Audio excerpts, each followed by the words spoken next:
SD Negeri 1 dan 2 Bandung yang kami hormati Bapak Ayono Susilo MPD selaku pengajar kadek CPP angkatan ke-7 Kabupaten Banyuwangi.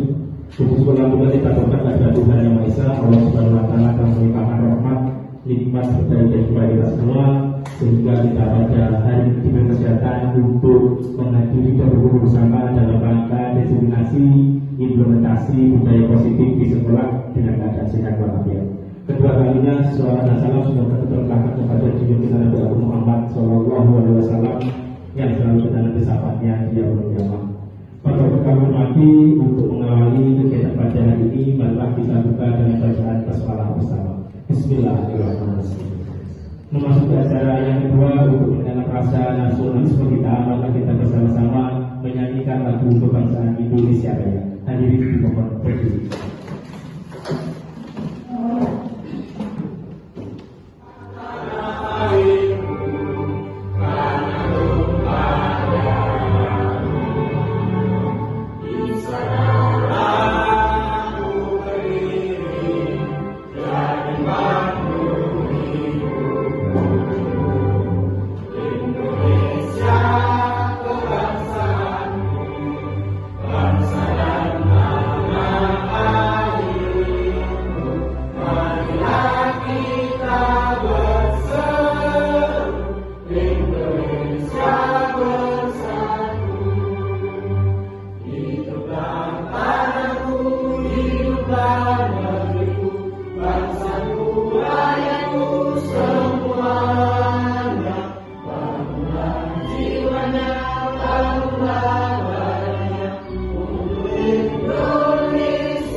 Assalamualaikum warahmatullahi wabarakatuh. Om Swastiastu.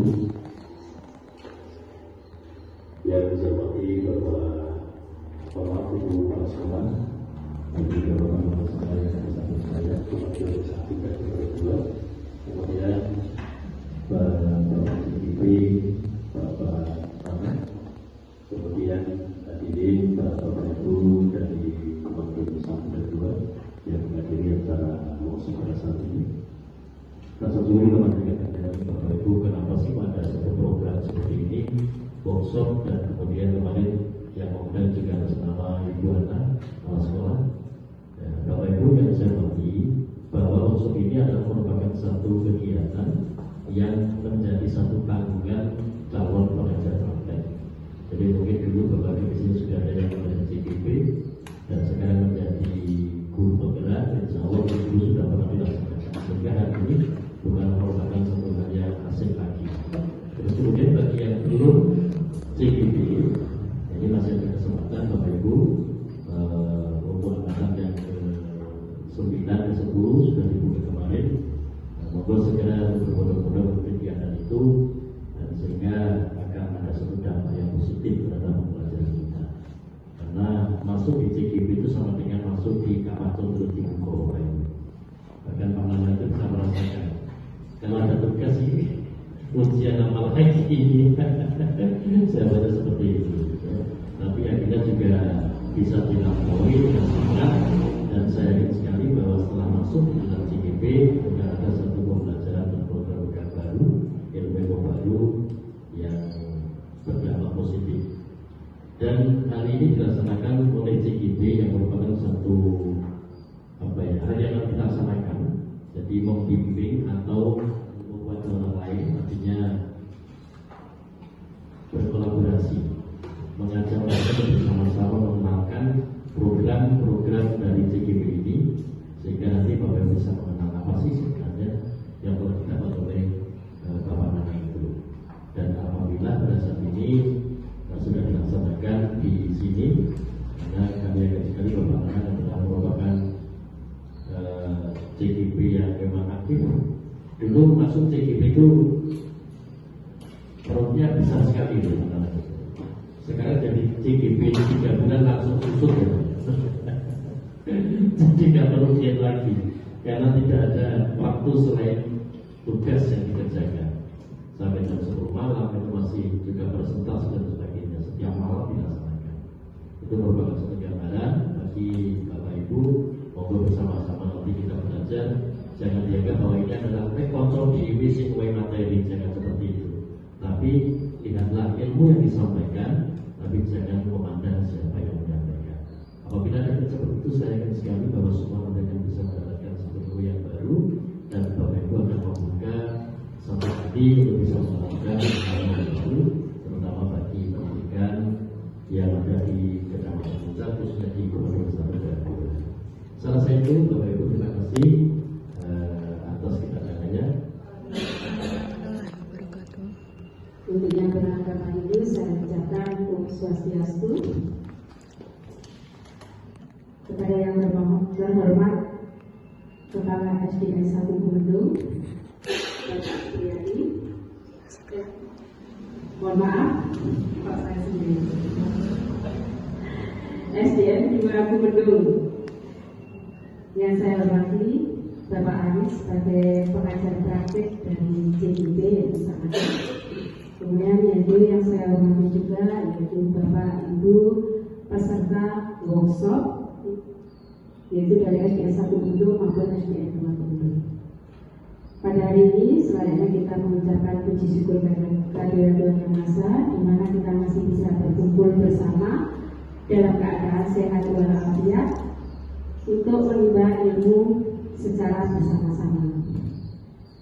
Saya juga ucapkan di sini terima kasih kepada Bapak Ibu yang sudah berkenan untuk hadir untuk mengundang kami dalam acara diseminasi workshop diseminasi implementasi budaya positif yang ada di sekolah yang dilaksanakan oleh CGP kami yaitu Bapak Nanang Kuswoyo.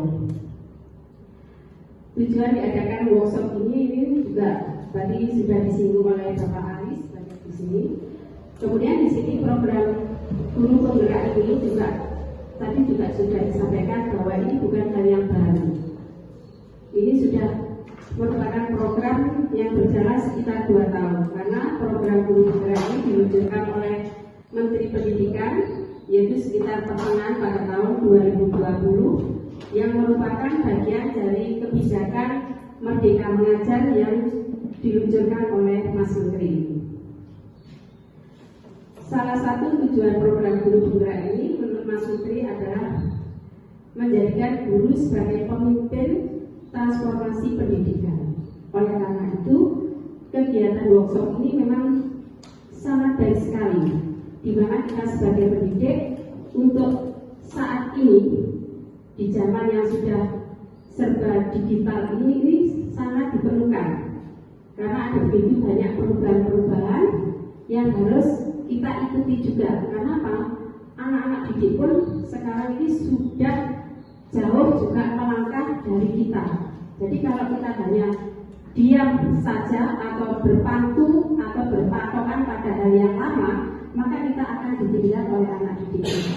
Terutama yaitu pada pengajaran atau pendidikan yang berbasis digital. Nah, oleh karena itu kita mau tidak mau pada pengajaran atau pendidikan yang berbasis digital.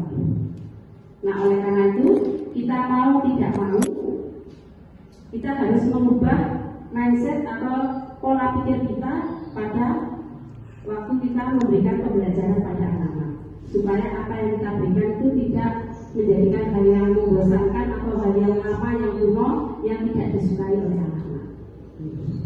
Harapan saya yaitu bagi peserta workshop ini yaitu bisa termotivasi dengan adanya program workshop ini, termotivasi untuk berubah, termotivasi untuk ikut juga menjadi penggerak pada masa-masa yang akan datang. Karena di sini untuk program guru penggerak ini akan terus bergulir sampai nanti tuntas. Harapan saya kepada Bapak Nanas selaku CGD yaitu lebih bisa memotivasi dan menawarkan ilmunya yang diperoleh pada waktu proses untuk menjadi guru penggerak ini, supaya teman-teman juga bisa termotivasi. Terus yang kedua yaitu juga berdampak positif pada lembaga. Mungkin itu saja dari saya bersama dengan bacaan Bismillahirrahmanirrahim, workshop diseminasi implementasi budaya positif di sekolah. Assalamualaikum warahmatullahi wabarakatuh. Om Swastiastu, salam sejahtera bagi kita semuanya. Yang saya hormati Bapak Ibu Dewan Guru dari SD Negeri 1 Bumendung dan SD 2 Bumendung, Kecamatan Muncar, Kabupaten Banyuwangi.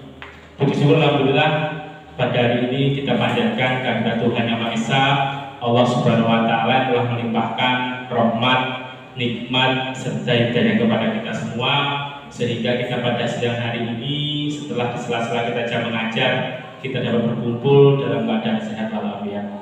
Kedua kalinya salat dan salam semoga terlimpahkan kepada junjungan kita Nabi Agung Muhammad Sallallahu Alaihi Wasallam yang selalu kita nanti syafaatnya di yaumul qiyamah. Bapak Ibu yang kami hormati, pertama-tama saya mengucapkan terima kasih karena Bapak Ibu telah sudi meluangkan waktu untuk mengikuti kegiatan diseminasi pada modul 1.4 tentang budaya positif di sekolah. Jadi ini merupakan salah satu program dari calon guru penggerak di angkatan 7 ini, yaitu diseminasi, di mana harus menularkan praktek-praktek baik kepada rekan sejawat, salah satunya melalui materi budaya positif. Bapak Ibu kami hormati, untuk menghemat waktu, langsung saja kita masuk kepada materi kita yang pertama tentang diseminasi pada hari ini. Nah, yang pertama, jika berbicara pada pendidikan, kita akan terfokus pada seorang tokoh pendidikan Indonesia yang mendapatkan gelar Bapak Pendidikan Indonesia, yakni Ki Hajar Dewantara. Banyak ajaran-ajaran yang diberikan oleh Ki Hajar Dewantara, baik melalui pemikiran maupun slogan-slogan maupun pengajaran kepada guru, bagaimana cara kita mendidik yang telah diajarkan oleh Ki Hajar Dewantara. Salah satunya yaitu Ki Hajar Dewantara memiliki pemikiran bahwa tujuan pendidikan itu adalah menuntut segala kodrat yang ada pada anak-anak atau peserta didik kita, agar mereka dapat mencapai keselamatan, kebahagiaan yang setinggi-tingginya, baik sebagai manusia dan juga sebagai anggota masyarakat. Nah, tugas kita sebagai guru adalah bagaimana kita menuntut untuk mengembangkan potensi peserta didik kita sesuai dengan kodrat alam maupun kodrat zaman yang dimiliki oleh peserta didik kita. Selain itu, seorang pendidik kita sebagai seorang guru atau pendidik tidak dapat menuntut tumbuh dan hidupnya kekuatan kodrat. Ya, kita tidak dapat menuntut tumbuh atau hidupnya kekuatan kodrat yang ada pada anak-anak. Tetapi agar dapat memperbaiki perilaku, selain kita memberikan pembelajaran, tapi kita juga melakukan pengajaran, menanamkan nilai-nilai baik untuk bekal hidupnya sebagai manusia dan sebagai anggota masyarakat. Kemudian juga menuntut dalam kehidupan sesuai dengan kodrat alam dan kodrat zaman. Jika kodrat alam itu berkaitan dengan keadaan lahiriah dari peserta didik kita, watak, perilaku, ya. Jika kalau kodrat zaman itu sesuai dengan perkembangan zaman yang dilalui oleh peserta didik kita. Contohnya dulu mungkin zaman kita belum ada menggunakan Android, tetapi saat ini bahkan sekolah pun menerapkan Android. Nah, pada masa Android inilah anak-anak kita atau peserta didik melewati yang namanya kodrat zaman. sesuai dengan perkembangan zaman. Jadi di sana tujuannya. Yang berikutnya adalah budaya positif, Bapak Ibu. Budaya positif itu adalah nilai dan kebiasaan di sekolah yang berpihak kepada murid. Ya, jadi budaya positif adalah suatu kegiatan atau kebiasaan-kebiasaan yang ada di sekolah dengan tujuan untuk kita selalu berpihak kepada siswa agar siswa kita mampu berkembang menjadi pribadi yang kritis, penuh hormat, bertanggung jawab sesuai dengan profil pelajar Pancasila. Ya, sekarang ini zamannya guru merdeka. Yang menjadi jawaban utama adalah profil pelajar Pancasila dengan beberapa dimensi maupun profil-profil pelajar Pancasila yang selama ini kita sudah ketahui. Nah, budaya positif inilah yang mampu diharapkan menjadi alternatif atau menjadi barometer atau menjadi tolok ukur bagi kebiasaan siswa kita di sekolah melalui kegiatan-kegiatan yang berkaitan dengan kepribadian siswa, mampu berpikir kritis, saling menghormati dan bertanggung jawab. Pertanyaannya, apakah di sekolah kita, di sekolah Anda, di sekolah Bapak Ibu semuanya sudah ada nilai dan kebiasaan yang mencerminkan budaya positif? Bagaimana? Apakah sudah ada? Ada. Contohnya apa? Bapak Ibu berjajar di depan anak-anak masuk, itu salah satu budaya positif. Ya, itu salah satu contohnya. Kemudian kebiasaan membuang sampah, kemudian bersalaman dengan guru, itu merupakan contoh yang mungkin selama ini kita sudah terapkan, juga bagaimana kita mampu terus mengasah dan mengembangkan kepada hal-hal yang bersifat positif lainnya selain dengan bersalaman. Ya, yang kita lakukan sudah 5S: salam, senyum, sapa, sopan dan santun. Nah, selanjutnya konsep utama budaya positif Bapak Ibu yang pertama adalah perubahan paradigma belajar, perubahan cara belajar. Bagaimana kita mampu mengemas pembelajaran sesuai dengan minat, bakat dan potensi yang ada dalam peserta didik kita. Makanya tugas kita sebagai guru adalah bagaimana kita mengetahui tentang potensi, karakter, latar belakang peserta didik kita. Kalau kita sudah memetakan, maka kita mampu untuk menentukan model dan gaya belajar apa yang diinginkan oleh peserta didik kita. Jadi pembelajaran berdiferensiasi itu bagaimana kita mampu mengembang atau mengolah pembelajaran kita sesuai dengan minat, bakat dan kemauan dari peserta didik kita. Karena setiap peserta didik memiliki karakter, memiliki ciri yang berbeda-beda. Nah, apakah kita harus mengembangkan ataupun membuat desain model pembelajaran yang sebanyak itu? Semisal kita 20, kita membuat pembelajaran model 20 tidak. Tetapi bagaimana kita mampu mengelompokkan jenis dan potensi yang dimiliki yang sama, dan bagaimana cara kita untuk memberikan pembelajaran sesuai dengan minat dan bakat siswa. Kemudian disiplin positif.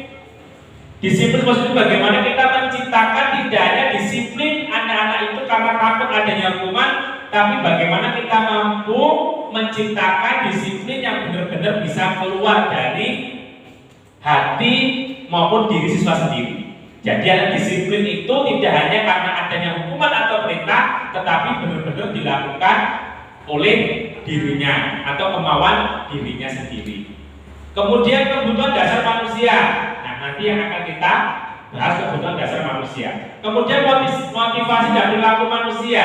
Kemudian restitusi, posisi kontrol, yang ada keyakinan kelas, yang ketujuh segitiga restitusi. Keyakinan kelas ini kalau dulu kita ada yang namanya tata tertib, ya, atau peraturan kelas. Kenapa tidak peraturan kelas? Nah, nanti kita akan bahas pada keyakinan kelas itu. Jadi kita tidak menggunakan peraturan kelas, tapi kita menggunakan keyakinan kelas. Kemudian dari segi tingkat fungsi, bagaimana kita menyelesaikan permasalahan-permasalahan oleh siswa tanpa memberikan hukuman, tetapi bagaimana kita mampu menggali keinginan atau kemauan siswa untuk menyelesaikan masalahnya sendiri dengan komitmen yang ada di dalam kesepakatan keyakinan kelas yang mampu terapat oleh peserta didik kita. Jadi seperti itu. Selanjutnya, yang pertama, yang tadi nomor 1 adalah paradigma belajar, perubahan paradigma belajar. Bapak Ibu sekalian, dalam membangun budaya positif, sekolah dapat menyediakan lingkungan yang positif, aman dan nyaman agar siswa mampu berpikir, bertindak dan mencipta dengan merdeka, mandiri dan bertanggung jawab. Nah, dengan adanya budaya positif itu, seorang guru dituntut untuk bagaimana kita mampu membangun kebiasaan-kebiasaan yang baik kepada siswa kita. Kemudian sekolah juga dituntut untuk menyediakan lingkungan belajar yang baik, kemudian yang aman, yang nyaman, agar siswa mampu berpikir, kemudian mengembangkan potensi dan imajinasinya, kreativitasnya, sehingga dapat mencipta dengan merdeka, mandiri, dan bertanggung jawab. Ya, sekarang itu peran guru tidak hanya sebagai pemberi informasi yang paling utama, tapi sumber belajar itu siswa dapat menciptakan sendiri di lingkungan sekolahnya, di lingkungan keluarganya, maupun di lingkungan masyarakatnya. Bapak Ibu, yang kedua, tentang di situ saya berkaitan dengan kontrol guru terhadap siswa. Ya, dengan demikian kita dapat mengontrol perilaku siswa kita apabila melakukan tindakan-tindakan yang tidak sesuai dengan keyakinan kelas, dengan tata tertib di sekolah, melakukan kegiatan yang menyimpang, kita mampu mengontrol perilaku siswa kita. Jadi perubahan paradigma belajar seperti itu. Kemudian mari kita melakukan coba permainan. Di sini ada suatu permainan, Bapak Ibu. Anda dan teman Anda akan melakukan kegiatan cobalah buka. Anda adalah A, tugas Anda adalah mengepalkan salah satu tangan Anda. Oke. Kemudian coba Anda bayangkan bahwa Anda menyimpan sesuatu yang sangat berharga. Setelah Anda menghafal, monggo silakan menghafal semuanya. Setelah Anda menghafal, ini seolah Anda memegang sesuatu sangat berharga. Kemudian di dalam kepala Anda, di dalam kepalan tangan Anda, kemudian Anda perlu menjaga erat-erat kepala tangan Anda. Kemudian Anda mengingat bahwa ini benda sangat penting bagi Anda, karena begitu pentingnya untuk kehidupan Anda. Kemudian rekan Anda sebelahnya, Bapak Ibu sebelahnya, adalah mencoba dengan segala cara untuk membuka. Anda yang mengepal, teman Anda yang membuka sekuat tenaga dengan cara apapun untuk membuka, melalui membujuk ataupun dengan cara kasar sebagainya, sampai mengintimidasi, bahkan mengancam dan sebagainya. Bagaimana Anda bisa membuka kepala tangan teman Anda? Kemudian bahkan ada juga yang menawari iming-iming uang. Kemudian sampai Anda bersedia membuka kepala tangan Anda. Oke, silakan dicoba Bapak Ibu. Ini adalah kepala tangan Anda. Seolah-olah Anda memiliki benda sangat berharga bagi hidup Anda. Oke. Nah, kemudian teman Anda mencoba untuk membuka dengan segala cara.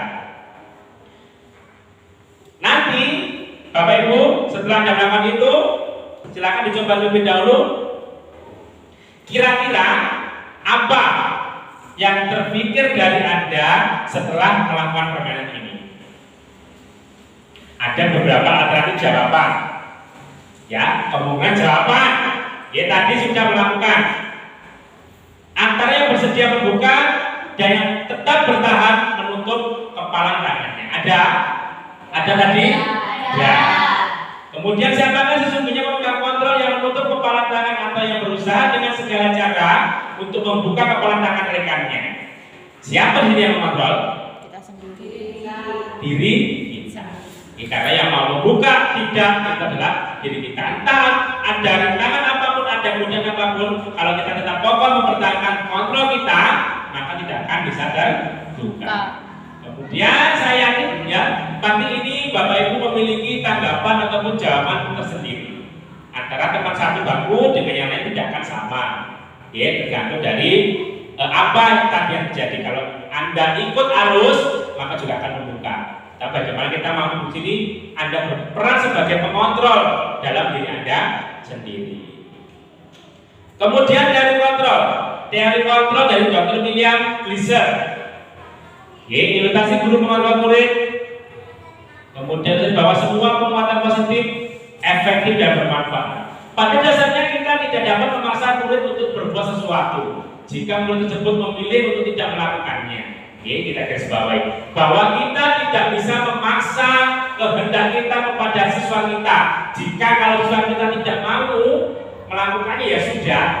Kita tidak dapat memilih hal tersebut.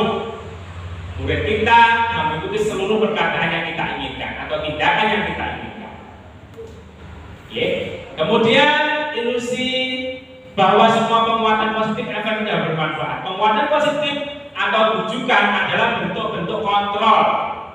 Ya, penguatan positif bujukan adalah bentuk-bentuk kontrol. Misal jenengan ada anak yang tidak mau menulis, maka jenengan akan membujuknya dengan cara apapun supaya mau untuk menulis. Itu salah satu ilusi bahwa semua penguatan positif efektif dan bermanfaat.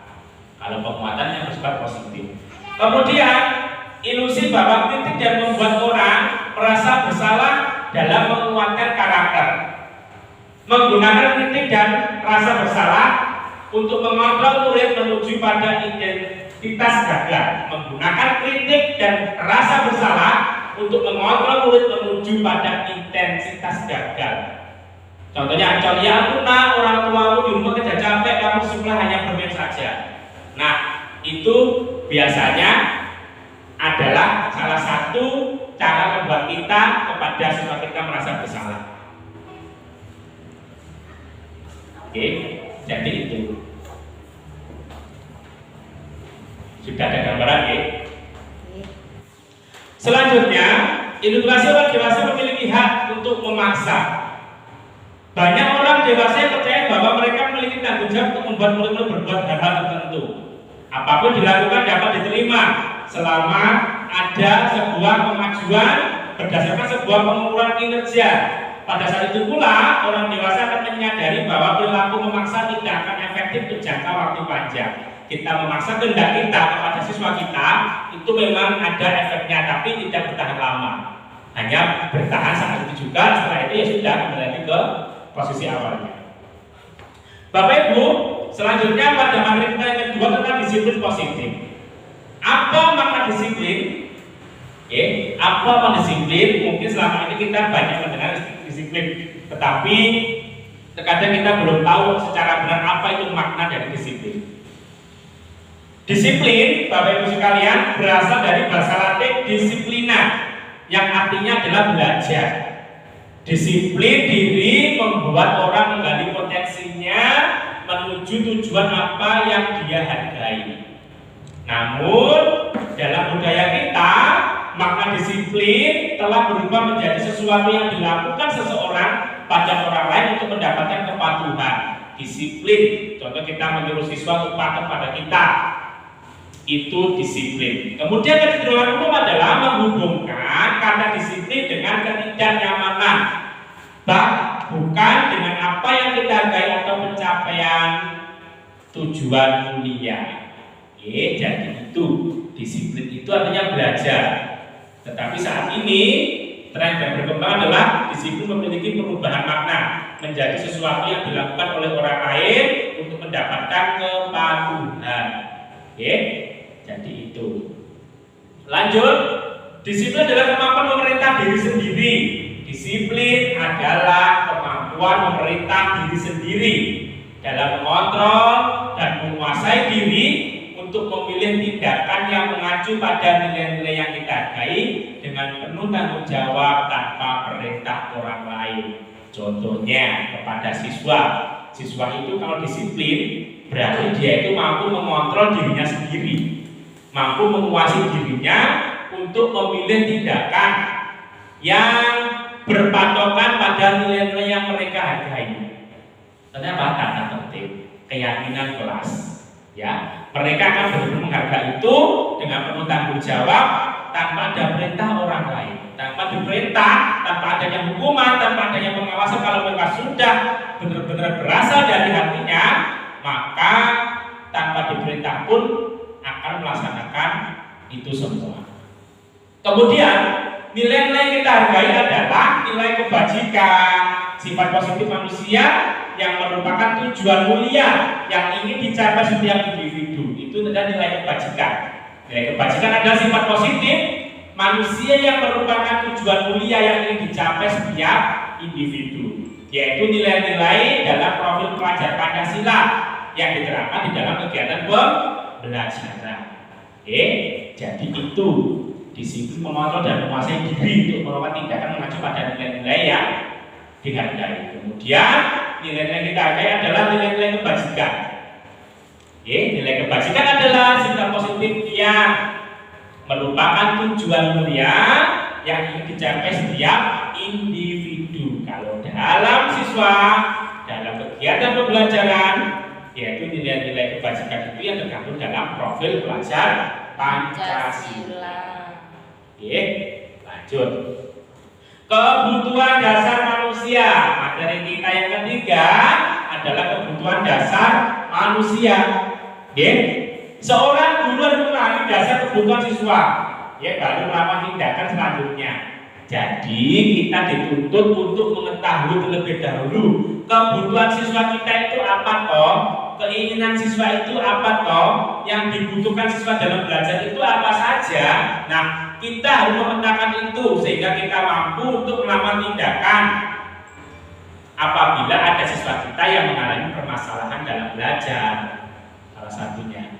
Jadi kita harus tahu dulu mengenal karakter, mengenal perilaku, latar belakang siswa kita, dan juga kebutuhan siswa kita untuk kita ketahui sebagai seorang guru. Tujuannya apa?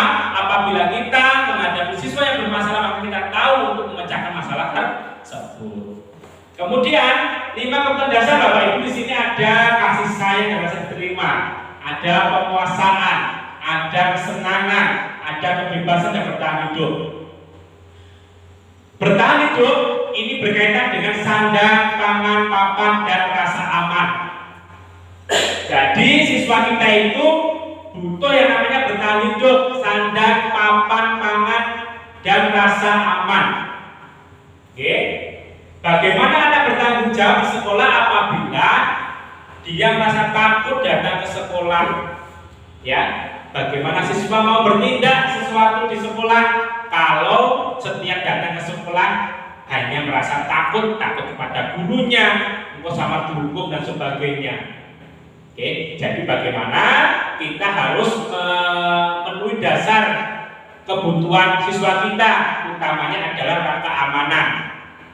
Kalau sandang, papan, pangan itu kan orang tuanya yang menyediakan di rumah, tetapi rasa aman itu juga kita berikan saat siswa belajar di sekolah.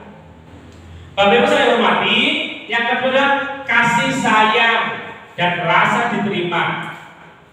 Biasanya siswa kelas 1, kelas 2, kelas 3 itu adalah anak-anak yang membutuhkan atau membutuhkan kasih sayang dan rasa diterima.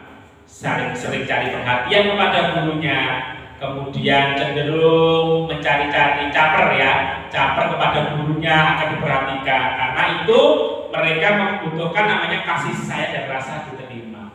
Dengan ada seperti itu, apabila diperhatikan oleh gurunya, maka anak tersebut merasa saya berarti diterima oleh guru saya. Jadi seperti itu Bapak Ibu. Yang ketiga itu kesenangan. Apabila anak senang di sekolah atau dengan dunia, tentunya anak tersebut mudah mendapatkan ilmu. Siswanya senang kalau Bapak Ibu sekalian, maka ilmu yang mereka dapatkan akan mudah diterima oleh siswa kita. Terus kalau gurunya malas, sarasa-rasa, dan ditukar diseneni, masuk kelas seperti masuk neraka, hanya ada rasa ketakutan. Dan guru-guru bagaimana saya bisa cepat selesai pelajaran ini. Nah, tapi bagaimana kita saat ini kita mampu menumbuhkan kesenangan siswa kepada kita. Jadi guru tidak lebu, kehadirannya pun sangat diharapkan, kedatangannya juga sangat ditunggu. Jadi seperti itu. Sehingga kalau kita sudah dicintai oleh siswa kita, maka kita akan mudah mentransfer ilmu kita kepada siswa kita. Selanjutnya Bapak Ibu yang keempat, tentang kebebasan dalam artian mengemukakan pendapat, bebas menentukan pembelajaran yang kita inginkan. Pembelajaran berdiferensiasi. Jadi Bapak Ibu, kita memberikan kebebasan tanda kutip, kebebasan tidak bebas los, rame karepmu, gelut karepmu tidak. Tetapi bagaimana kita mampu memberikan kebebasan kepada siswa kita untuk mengemukakan pendapat, memberikan usulan, kemudian menentukan pembelajaran apa yang mereka inginkan. Jadi itu yang menjadi tolak ukur ataupun acuan kita untuk pembelajaran yang berpihak ataupun berorientasi berpihak kepada siswa, berpusat kepada murid. Jadi itu, atau yang lebih dikenal dengan pembelajaran berdiferensiasi. Oke, jadi itu. Bapak Ibu yang hormati, kemudian yang kelima adalah penguasaan. Penguasaan. Anak ingin diakui bahwa ia merasa hebat. Maka biasanya guru-guru akan memberikan namanya penguatan. Untuk satu, oh bagus, silakan dikembangkan lagi di rumah, rajin belajar. Kita memberikan ujian. Nah, itu memberikan penguatan bahwa anak itu juga ingin diakui hebat. Tidak ada anak yang dilatih bodoh, goblok itu merasa senang, tidak. Tetapi mereka akan lebih bangga kalau diberikan penguatan, ujian dengan jempol, dengan mungkin dengan tulisan dan sebagainya. Anak akan merasa karena mereka juga ingin diakui bahwa mereka hebat. Bapak Ibu, itu tadi adalah yang ketiga tentang kebutuhan dasar manusia. Nah, sekarang ada kasus Bapak Ibu, Ibu Ani guru pasukan PhD Harapan Bangsa sedang menghadapi ulah salah satu murid di kelas bernama Andi.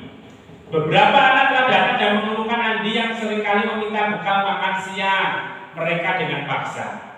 Jika Anda menghadapi situasi seperti itu, apa yang akan Anda lakukan? Menurut Anda, kira-kira apa alasan Andi melakukan itu?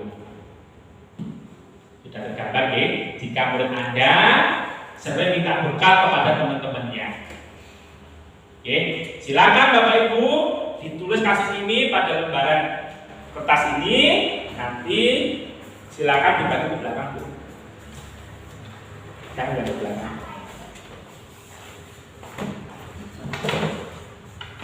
Silakan ditulis kira-kira apa yang Anda lakukan, kemudian menurut Anda kira-kira apa alasan Andi melakukan hal itu.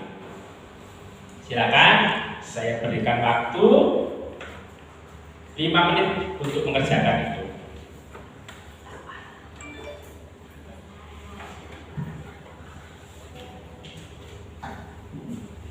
Ada anak yang sering meminta bekal, kemudian teman-teman mengeluh bahwa Andi sering kali minta bekal makan siang mereka dengan paksa.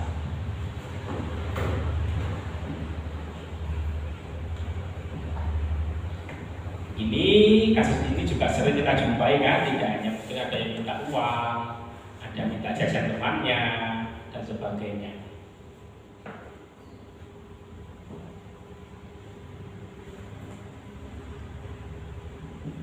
Sudah? Monggo, ada yang ingin menjawab? Apa yang akan Anda lakukan? Kira-kira menurut Anda, kira-kira apa alasan Anda melakukan hal itu? Berkaitan dengan tadi ya, kebutuhan dasar manusia, bertahan hidup. Apakah Anda bertahan hidup? Apakah Anda ingin kasih sayang dan rasa diterima? Atau Anda hanya mencari kesenangan? Atau Anda hanya butuh kebebasan? Atau Anda butuh yang namanya penguasaan? Monggo.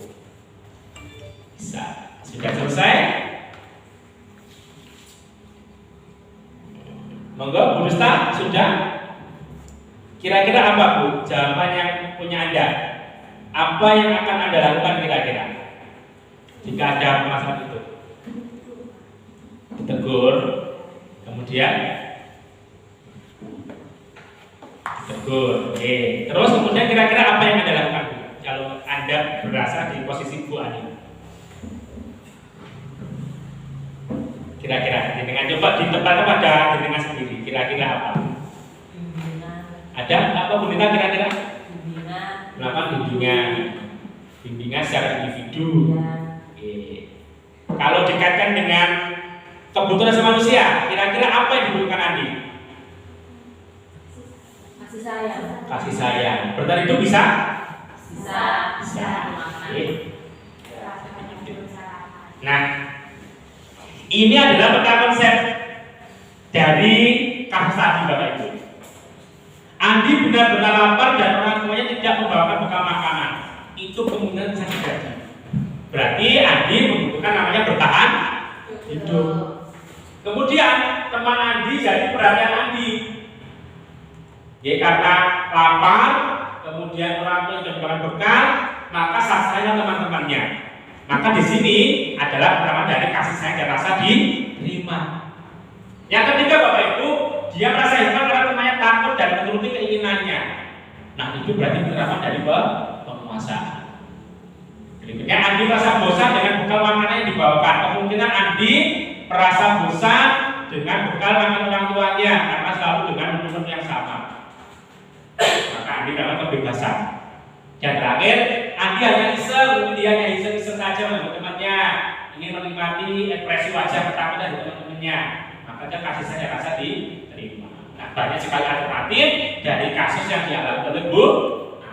Nah, ini juga tidak menutup kemungkinan mungkin di kelas Anda, Bapak Ibu sekalian, ada permasalahan yang seperti ini.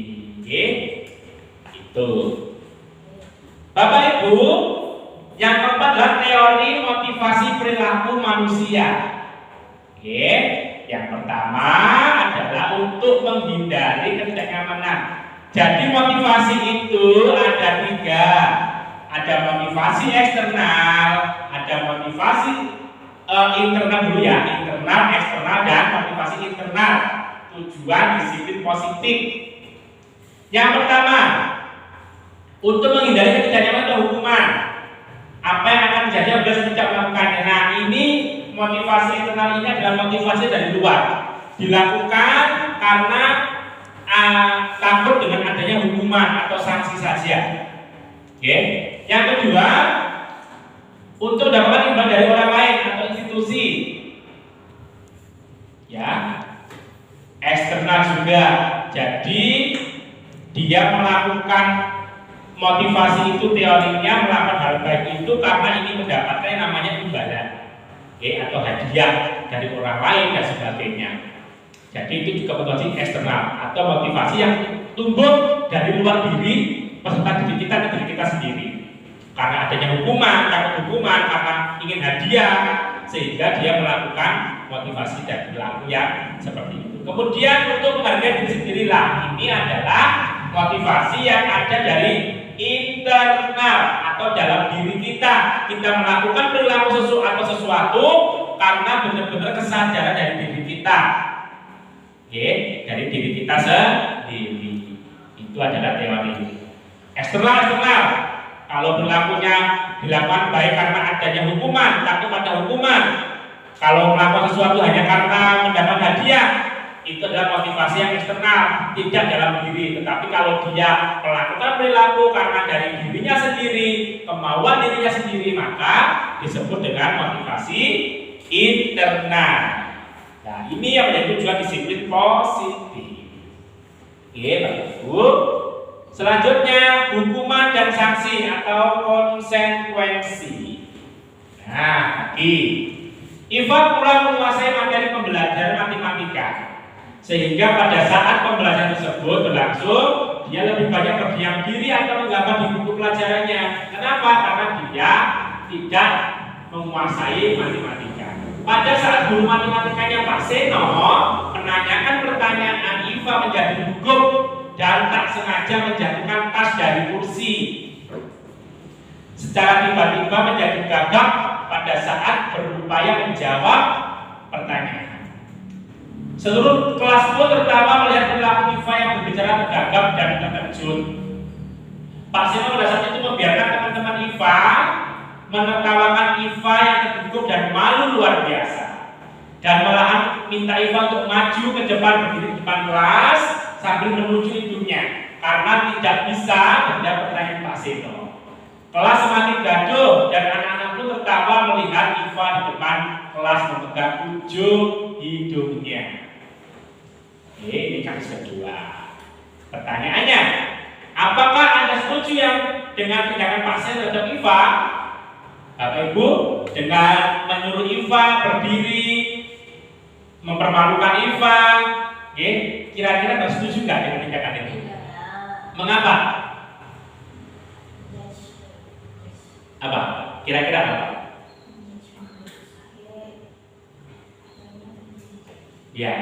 Ya, dengan mempermalukan siswa, kita berarti akan biasanya kalau siswa itu akan terbawa sampai dia lulus. Ya secara psikisnya juga mungkin akan membenci guru itu mungkin seumur hidupnya. Jadi seperti itu. Kemudian menurut Anda tindakan pasal terhadap IPA adalah sebuah hukuman atau konsekuensi? Apa? Hukuman. Oke, nah kita akan belajar tentang sanksi, hukuman dan konsekuensi. Oke. Nah, sekarang kita akan berbicara tentang hukuman dan konsekuensi. Ini adalah ciri-cirinya menurut dari institution de Gonskosen the fair position. Hukuman dan konsekuensi. Perbedaannya kalau hukuman itu adalah sesuatu yang menyakitkan harus terjadi. Nah, ini biasanya Bapak Ibu sering lakukan. Biasanya mengakibatkan sakit hati, berkaitan dengan fisik kepada kita, itu hukuman. Kalau konsekuensi sesuatu harus terjadi. Yang kedua, membuat anak sakit fisik maupun hati untuk jangka waktu lama. Mari waktu kali bawakan lepas gulung-gulung. Itu biasanya akan menimbulkan sakit fisik dan sakit hati. Wes kesel dikongkon, si loro ati. Loro ati ini macam-macam, mergo loro ati dikongkon, mergo loro ati mergo isin dan sebagainya. Dan itu akan membutuhkan lama untuk sembuhnya. Biasanya, kan ada. Biasanya kita temui anak-anak yang agak jutek sama kita.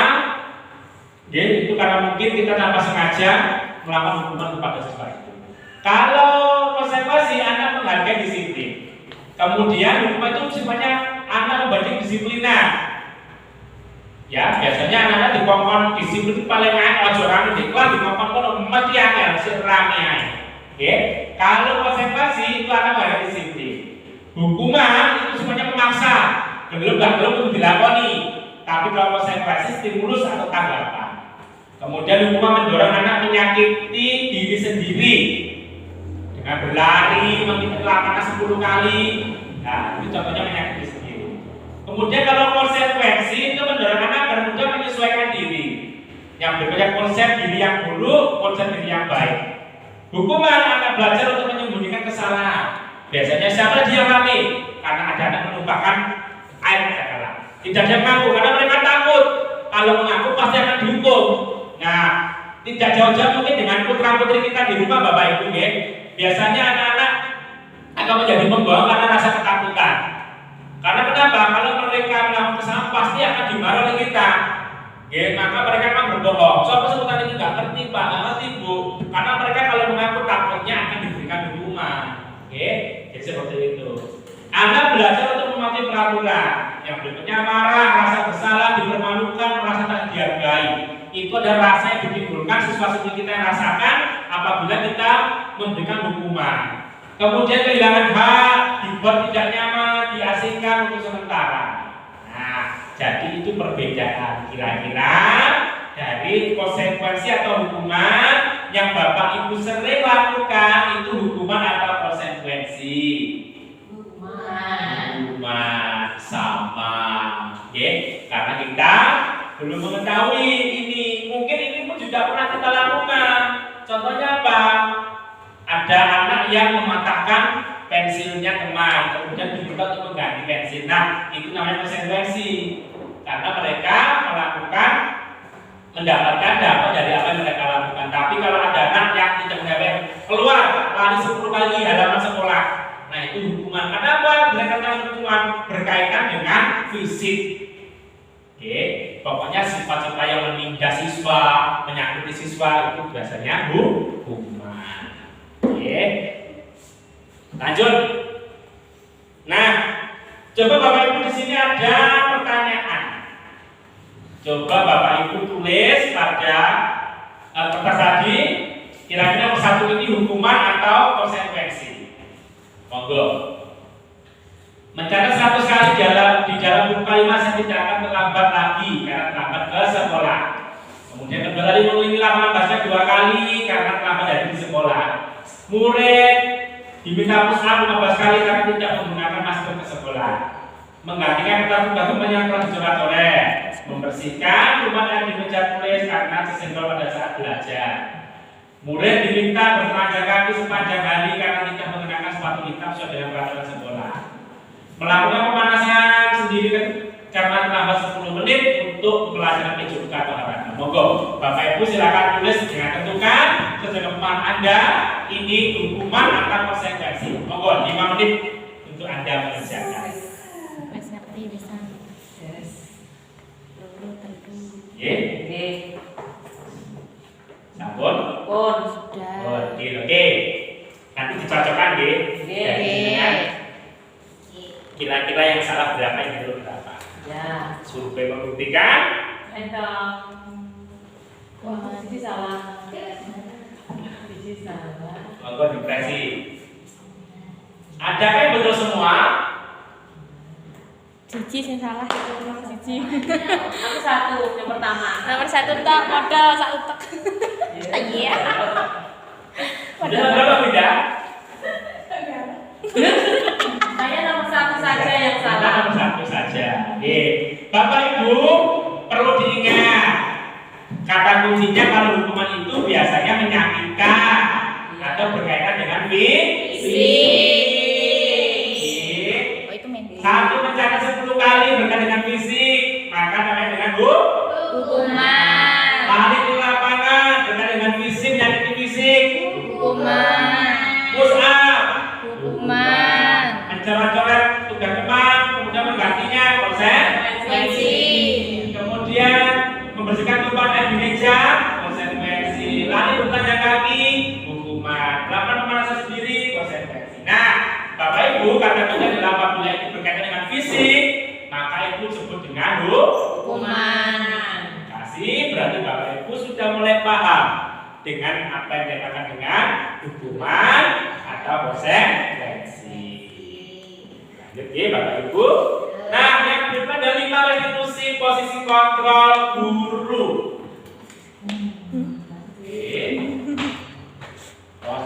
Jadi posisi kontrol guru itu ada 5 macam Bapak Ibu. Ada sebagai penghukum, yang kedua sebagai pemberasa bersalah, kemudian teman, sebagai manajer, sebagai pemantau. Ini adalah 5 posisi kontrol guru. Berperan sebagai penghukum, berperan sebagai pemberasa bersalah, berperan sebagai teman, berperan sebagai manajer, berperan sebagai pemantau. Oke, jadi itu penjelasannya. Apa itu penghukum, apa itu teman, apa itu manajer? Nah, di sini 5 posisi kontrol. Dicermati Bapak Ibu. Penghukum, pemberasa bersalah.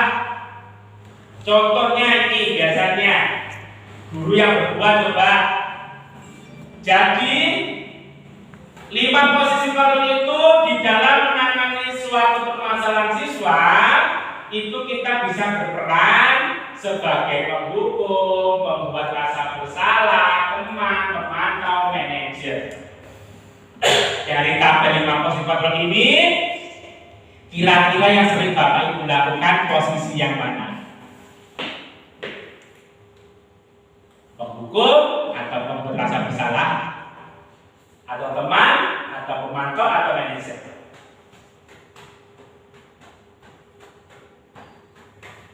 Semuanya akan memiliki plus dan minusnya masing-masing. Manajer. Mana yang sering Anda terapkan Bapak Ibu? Tanya-tanya yang manajer juga bisa kotak. Kira-kira kalau ada anak-anak salah, kira-kira Anda langsung menghukum atau memberasa bersalah atau tentang kondisi? Apa? Biasanya bersalah dulu. Bersalah dulu. Buat orang Bapak Ibu yang saya hormati, yang sering kita terapkan selama ini adalah kita berperan sebagai penghukum dan membuat rasa bersalah. Dua-duanya. Oke? Itu pasti. Oh, ini wis goblok, wis ora iso tulis kasepan. Nah, anak sudah don, wis mbok tambahi bersalah pisan. Oke, biasa seperti itu. Penghukumnya, mana main lapangan? Misalnya sepatu, kaset. Nah, Jadi seperti ada emberan biasanya. Ya, contohnya nih, menghargai, menunjuk-nunjuk, menyakiti, menyindir. Ya, menunjuk kowe ini, kira kena kuping apa wajan. Nah, seperti itu, menunjuk-nunjuk. Ya, kemudian berceramah mengatakan seharusnya kalau kamu itu manusia, ya kena domongi. Nah, itu biasanya membuat merasa bersalah. Kemudian kalau kamu tidak melakukannya, awas ya, rasakan. Wes dikakutnya pun tidak nonggo. Nah, itu berarti apa? Hukuman. Sering apa sering, Bu? Sering. Tadi kamu sudah tahu, Ibu sudah lelah sekali mengatakannya. Awak mulai domongis bolak-balik kesel. Aku ngomongnya awakmu panggilan dilakoni. Sering apa sering, Bu? Sering. Selanjutnya, memberontak, menyalahkan orang lain berbohong. Itu adalah hasilnya. Kalau kita melakukan itu, kita menghargai menunjuk-nunjuk, nanti hasilnya adalah anak itu menjadi memberontak, menyalahkan orang lain dan juga berbohong. Itu adalah hasilnya. Kalau pembalasan bersalah, hasilnya adalah menyembunyikan atau menyangka juga berbohong. Oke, itu. Kemudian kaitannya dengan dunia berkualitas. Murid meletakkan guru di luar dunia berkualitas. Menganggap kita itu orang yang berkualitas, misalnya hanya menghukum, ngelok-ngelok dan sebagainya. Kemudian pembalasan bersalah itu kaitannya dengan dunia berkualitas adalah murid meletakkan guru di dalam dunia berkualitas. Murid berkata, biarkan saja nanti juga marah-marah lagi. Terus biasa guru nih, cara domongin rasakan paling gue ngesu-ngesu nek. Nah, seperti itu jadinya. Kemudian maafkan saya, itu pembalasan bersalah. Soalnya kenapa didonkan dulu mentalnya kalau kita merasa bersalah. Kemudian dampak pada murid, kalau menghukum, hukuman selesai ya wes, siswa akan melakukannya lagi, akan mengulanginya lagi. Tetapi kalau membuat orang rasa bersalah, tidak diri minder berjati. Olehnya mau disindiri kalau guru nih. Akhirnya mudah guru, jadi seperti itu, Bapak Ibu. Nah, berbeda lagi dengan mengharapkan ibadah atau negara orang lain pada identitas berarti khususnya konflik dari luar. Apabila kita menempatkan posisi sebagai teman dan pemantau, membuat alasan-alasan untuk muridnya, menghitung dan mengukur. Ayo lakukan demi ibu. Jadi semisal melakukan, ayolah rek, garapen demi ibu. Plus yang pinter, soal yang ngepek. Jadi seperti itu. Itu dari kita bermain sebagai kontrol. Kemudian kalau pemantau, perhatikan kalau kamu tidak mengerjakan tugas, coba apa peraturannya. Siswa di sini harus mengerjakan tugas. Nah, itu sebagai pemantau. Kemudian ketergantungan hasilnya. Ketergantungan, jadi dia mau mengerjakan kalau ada perintah dari guru. Oke. Kemudian satunya menguasai diri bila diawasi. Menyesuaikan diri. Ini melakukan pekerjaan kalau kita yang mengawasi. Kalau ada pemainnya baru melakukan pekerjaan, tapi tidak berasal dari dirinya sendiri. Kemudian murid melakukan guru di sebagian orang yang sangat penting di dunia berkualitas. Murid melakukan guru pelanggan dan hukum di dunia berkualitas. Kemudian biasanya siswa berkata, kalau bagi teman saya pikir bapak ibu teman saya, ternyata begitu. Oke, ayolah rek harapan demi ibu. Nah, siswa akan berpikir, loh, ini guru kok kancaku. Ternyata seperti itu hasilnya. Oke. Kemudian posisi terakhir, ini adalah posisi yang paling ideal kita di posisi sebagai seorang guru. Mengajukan pertanyaan manajer. Apa yang kita yakini apa bisa dikerjakan untuk perbaiki kesalahan ini. Jadi kalau kita ada anak atau siswa melakukan kesalahan, tidak cuma menjudge kowe ini salah, tetapi bagaimana kita mampu untuk bertanya-tanya. Kamu nanya, kamu bertanya-tanya. Jadi seperti itu. Kenapa kamu kok hari ini terlambat? Kenapa kamu tidak bisa tugas? Tidak langsung rakyat metu, melayu di lapangan 10. Jadi itu bukan posisi manajer. Hasilnya juga berbeda. Kalau kita bukan posisi manajer, maka mereka akan menguatkan pribadi. Murid meletakkan dirinya sebagai individu yang positif dalam dunia berkualitas. Kemudian dia berkata, bagaimana cara saya biar memperbaiki keadaan. Jadi macam ini kita bertanya kepada siswa kita, apa yang akan kamu lakukan untuk memperbaiki kesalahanmu? Apa yang ingin kamu lakukan untuk menyelesaikan masalahmu. Jadi seperti itu. Kemudian mengevaluasi diri, bagaimana cara memperbaiki dirinya sendiri. Jadi Bapak Ibu, mulai sekarang penghukum dan pembuat orang merasa bersalah berangsur-angsur mari kita tinggalkan. Oke, mari kita beralih menjadi posisi manajer. Nah, kasus pertama berkaitan dengan 5 posisi kontrol Bapak Ibu. Pada hari Senin Pak Alfi tidak masuk sekolah, Pak Alfi merupakan guru matematika. Pada saat itu Bu Rina menggantikan Pak Alfi. Bu Rina baru 1 tahun menjadi guru SMP. Beberapa murid perempuan Vivi dan Natali mengetahui hal ini dan mulai menggunakan semangat untuk bersikap seenaknya, tertawa dan tidak mengindahkan kehadiran Bu Rina. Bu Rina mencoba menyapa Vivi dan Natali dengan ramah sambil mengingatkan untuk tetap fokus pada tugasnya. Ayolah, tugasnya dikerjakan. Nanti ibu ditegur sama kepala sekolah. Kalau kalian tidak mengerjakan tugas, kalau bantu ibu ya. Nah, Vivi dan Natali mau jadi tertawa. Ibu santai saja Bu. Mereka tidak mengerjakan tugas dan malah mengobrol. Kira-kira posisi kontrol apa yang dilakukan oleh Bu Rina? Teman. Sebagai apa? Teman. Ini ada kata-kata tolonglah, ayolah, anak-anak kerjakan tugasnya nanti duduk bersama kepala sekolah. Oke, itu. Nah, kasus kedua, Anto Dino sedang bermain bersama di lapangan basket. Tiba-tiba terlihat ada dalam sebuah pertengkaran adu mulut. Dino pun jadi emosi dan mengadakan konflik fisik, menarik kemeja Anto dengan kasar sampai 3 kakinya lepas. Pada saat itu guru PK langsung merem mereka dan membawa mereka ke rumah kepala sekolah. Ibu mana tadi? Suti. Ibu Suti pun melanjutkan bahwa pembahasan adalah hal yang manusiawi dan bahwa mempertahankan diri adalah hal yang penting. Namun diminta diberikan cara lain yang mungkin lebih efektif karena saat ini Dino berada di luar kepala sekolah. Ibu Suti banyak bertanya tentang keyakinan sekolah yang disepakati serta apakah Dino bersedia memperbaiki kesalahan yang telah dilakukan terhadap Anto pun akhirnya berlahan mengangguk. Kemudian Ibu Suti balik bertanya kepada Anto apa yang bisa dilakukan Dino untuk memperbaiki masalahnya. Anto menjawab, saya perlu pancing, saya perbaiki Bu. Ibu, saya akan sangat marah kalau memakai baju saya sampai copot 3 begini.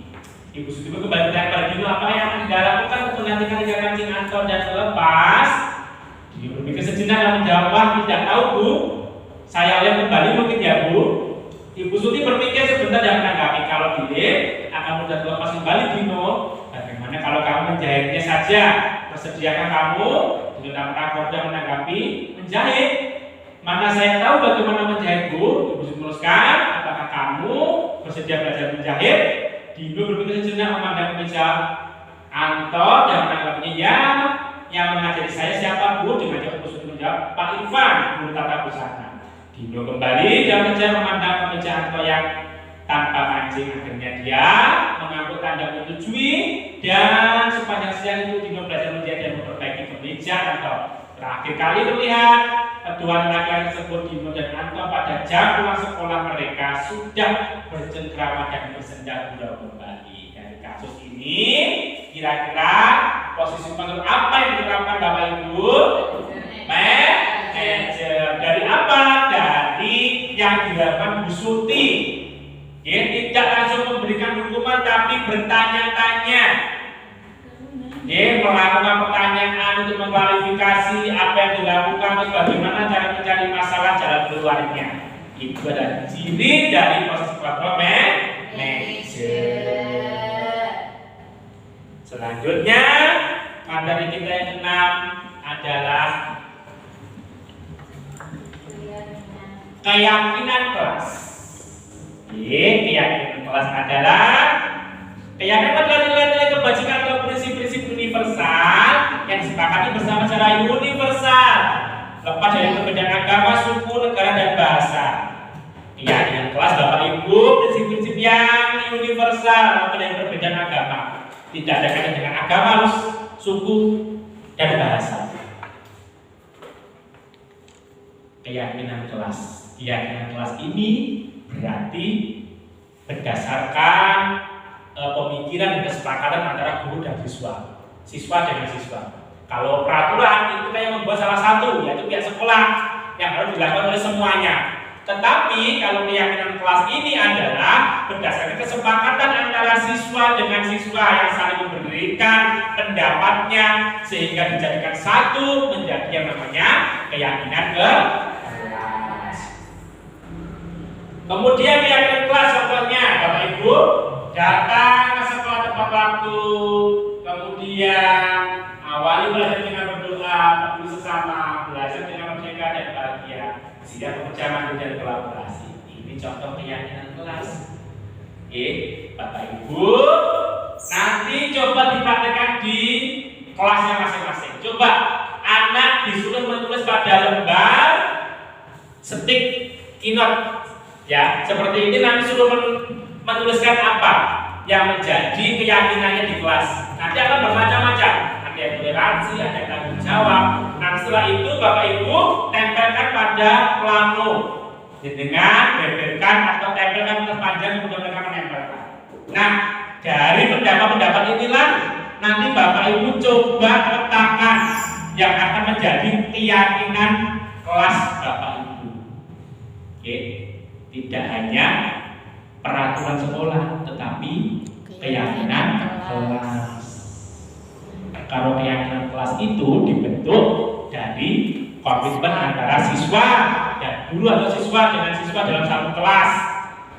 Oke, jadi mereka merasa bertanggung jawab karena apa? Itu usulannya mereka, itu keinginannya mereka, tidak karena dari paksaan. Keyakinan kelas. Contohnya sekarang Bapak Ibu untuk membedakan lebih paham lagi, peraturan selalu kembalikan buku ke tempatnya. Tetapi kalau keyakinan kelas jadi tanggung jawab. Mengambil apapun, meminjam apapun harus dikembalikan. Jadi tujuannya itu makanya tanggung jawab. Hukum dilarang mengganggu orang lain kalau dalam peraturan, tetapi dalam keyakinan kelas menghormati orang lain. Kita sedang beribadah, sedang bermain, yang berbicara itu dihargai melalui keyakinan menghormati orang lain. Hadir di sekolah 15 menit sebelum pembelajaran dimulai, menghormati orang lain, berkomitmen. Komitmen tidak akan terlambat datang ke sekolah. Dilarang melakukan kekerasan. Yang pasti yaitu keselamatan, menghormati orang lain. Kemudian dilarang menggunakan narkoba, kayak kesehatan, miras, narkoba, sebagainya. Bergantian atau menunggu giliran, menghormati orang lain, bersabar. Gunakan masker, kesehatan, keselamatan. Jangan berlari di kelas atau koridor. Nah, itulah perbedaan peraturan kelas dan keyakinan kelas. Sifatnya universal, menyeluruh, tidak hanya satu.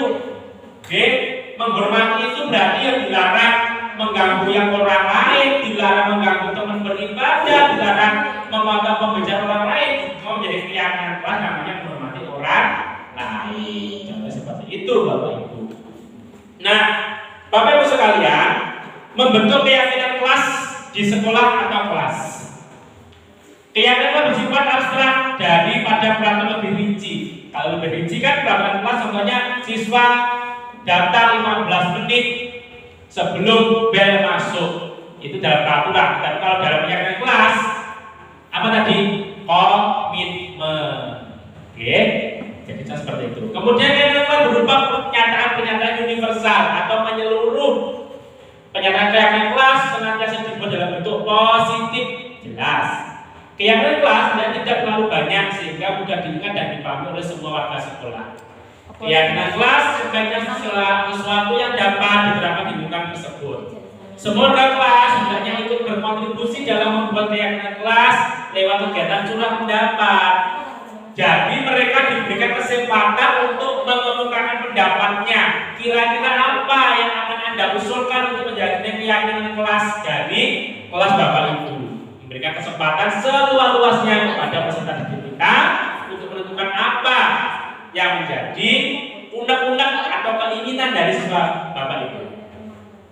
Bersedia menuju kembali keyakinan kelas dari waktu ke waktu. Jadi itu Oke. Lanjut, ini adalah dokumentasi sosialisasi keyakinan kelas. Nah, sekarang yang terakhir segitiga restitusi, Bapak Ibu. Segitiga restitusi adalah menciptakan kondisi bagi siswa untuk memperbaiki kesalahan mereka. Ingat, menciptakan kondisi bagi murid untuk memperbaiki kesalahan mereka sehingga mereka kembali pada kelompok mereka dengan karakter yang lebih kuat. Kalau ada siswa bermasalah, tidak di-justice, tidak dihukum, tidak banyak bersalah, tapi menerapkan segitiga restitusi. Melalui segitiga restitusi ini tujuannya adalah membantu menjaga lebih memiliki tujuan, disiplin positif, serta memulihkan diri sebagai orang yang berbuat kesalahan. Oke, ini menstabilkan diri dalam siswa kita. Yang kedua, membantu murid untuk jujur pada diri sendiri dan mengevaluasi dampak dari kesalahan yang mereka lakukan. Kemudian memberikan penawaran bukan paksaan. Oke, jadi seperti itu, Bapak Ibu.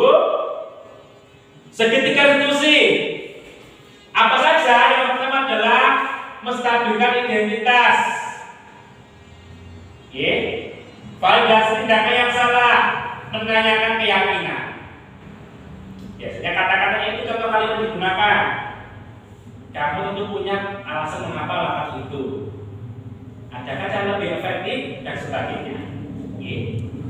Itu silakan dikamu. Tahap segitiga restitusi. Tahap segitiga restitusi, Bapak Ibu, bisa gini.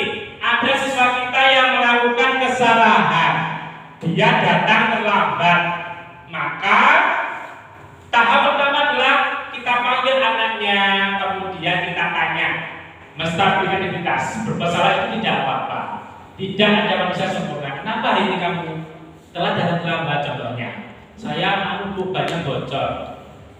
Jadi gini ya nak, bersalah tidak apa-apa. Dulu bapak ibu guru juga pernah terlambat sekolah. Coba, kenapa tadi kamu kok datang terlambat? Jadi seperti itu. Kemudian saya juga pernah melakukan seperti itu. Kita bisa menyelesaikan ini. Nah, hari ini Bapak tidak akan mencari kesalahan siapa yang salah, siapa yang benar. Tetapi di sini Bapak akan mencari jalan keluar dari masalah yang kamu hadapi. Itu apa? Akan tidak. Selanjutnya Bapak Ibu, menstabilkan identitas itu yang berbeda. Bapak Ibu tidak mencari siapa yang salah, tetapi Bapak Ibu mencari solusi dari masalah ini. Nah, kamu benar merasa begitu. Nah, selanjutnya setelah kita menstabilkan identitas, validasi tindakan yang salah. Ya, kamu pasti punya alasan mengapa kamu melakukan hal itu. Setelah kita menstabilkan identitas, Bapak dulu juga pernah melakukan seperti itu. Bapak juga pernah terlambat. Coba sekarang ceritakan kenapa dia sudah terlambat. Sebagainya. Nanti kita itu, kamu pasti punya alasan mengapa kamu bisa terlambat. Bisa ada yang datang terlambat.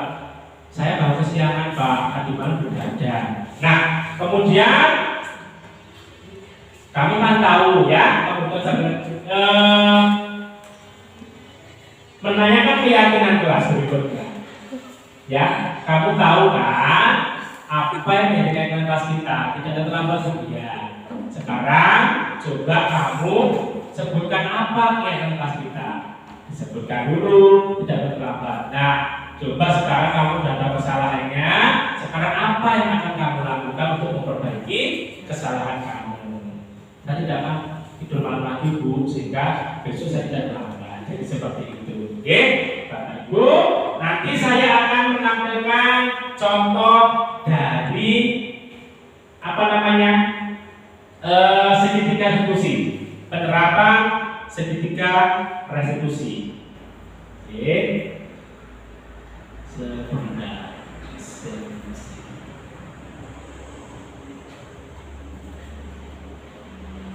Nah, ini Bapak Ibu contoh lagi. Contoh dari penerapan segitiga restitusi.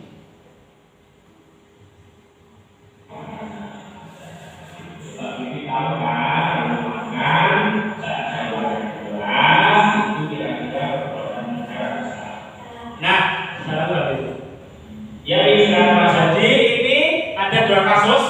Yang pertama ada anak yang makan pada saat jam pelajaran, yang satunya karena datang terlambat. Coba kita lihat. Ya, silakan masuk. Ini tahu, aku dipanggil.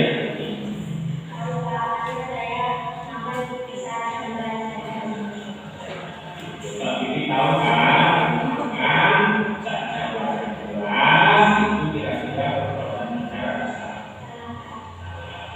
Coba Pak Guru ingatkannya, kebutuhan kita salah satu tidak makan, ya.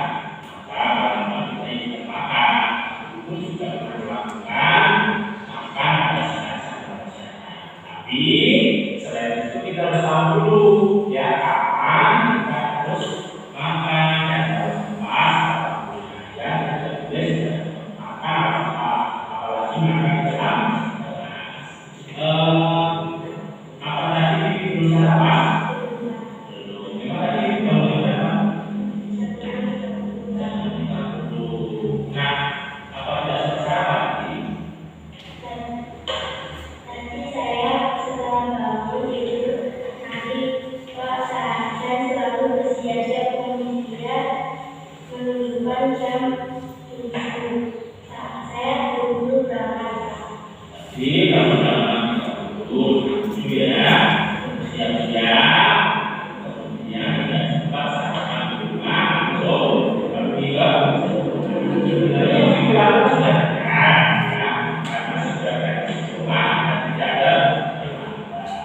Coba bikin apa yang di kelas kita, yang di kelas kita. Coba caranya.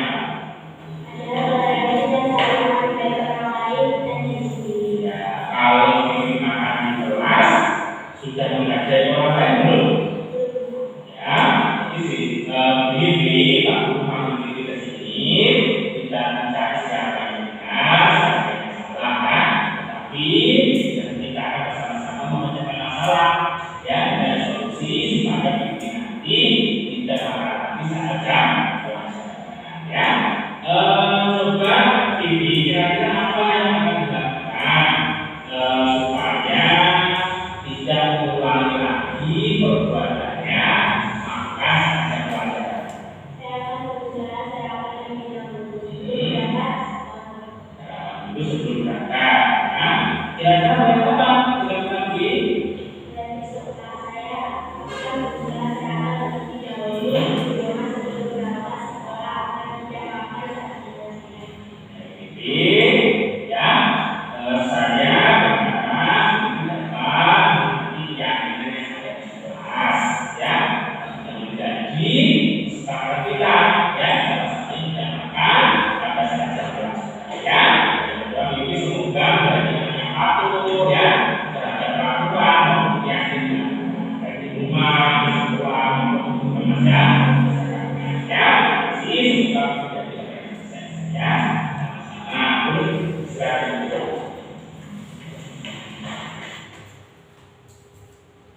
Nah, Bapak Ibu, itu adalah contoh dari penerapan restitusi. Kalau ada anak yang bermasalah, kita tidak langsung menjustis. Kamu salah, silakan keluar, kamu melakukan hukuman yang diberikan oleh kita. Tapi bagaimana kita menanyakan terlebih dahulu? Kita kuatkan dulu, kita banggakan dulu, kita bobong dulu persoalan hidup kita. Ya, kita tanya dulu kenapa terlambat. Kemudian kamu tahu kan? Kita setelah itu kita menanyakan, menstabilkan identitasnya, sudah tahu dia itu sudah salah, sudah mengerti, maka kita melakukan tindakan. Ya, kenapa kamu kok bisa melakukan kesalahan seperti itu? Oke, jadi itu. Kemudian setelah itu baru ditanyakan dulu untuk keyakinan kelasnya. Kamu ingat kan keyakinan seperti apa? Baru kita mencari yang namanya solusi atau pemasaran, sehingga anak akan tahu bagaimana cara memecahkan solusinya sendiri. Oke? Jadi seperti itu Bapak Ibu. Nah, Bapak Ibu, demikian tadi adalah sekilas tentang budaya positif. Saya berharap sedikit apa yang disampaikan pada hari ini dapat Bapak Ibu terapkan di dalam pembelajaran sehari-hari terkait dengan keyakinan kelas dan sedikit diskusi. Saya berharap Bapak Ibu teman dari kegiatan seminasi ini mampu untuk menerapkannya di dalam kelas masing-masing. Terima kasih Bapak Ibu atas waktunya. Saya mengucapkan banyak terima kasih yang tidak terhingga karena Bapak Ibu telah meluangkan waktunya ke sini. Insya Allah kita akan bertemu pada kegiatan diseminasi yang lainnya. Terima kasih Bapak Ibu. Bila taufiq hidayah. Wassalamualaikum warahmatullahi wabarakatuh.